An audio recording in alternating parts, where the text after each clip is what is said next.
รา นั่งกินเหล้าขาวของแก้วก็คือน้ำตาคืนนี้เขากอดกันได้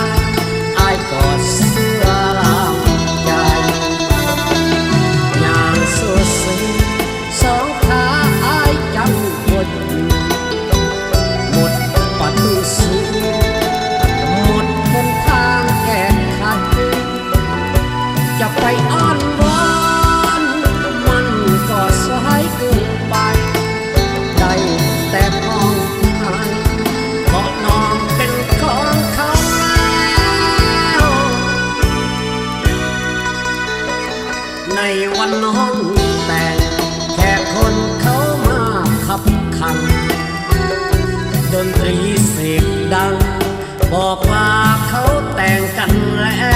วเสียงน้องหูแซวไว้พรควันหัวทิพเมียแก้วอายคนปลายแถวขอเมาในวันน้องแต่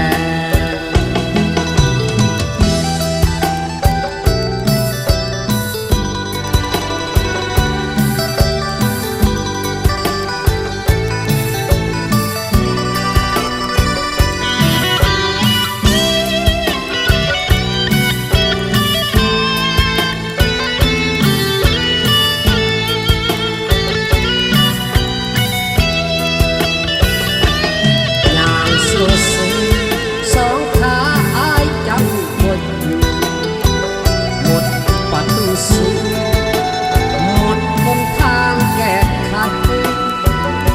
จะไปอ้อนวอนมันก็สายเกินไปได้แต่มองหายเพราะน้องเป็นของเขาแล้วในวันน้องแต่งแค่คนเขามาขับขันดนตรีเสียงดังบอกว่าเขาแต่งกันแล้วเสียงน้อง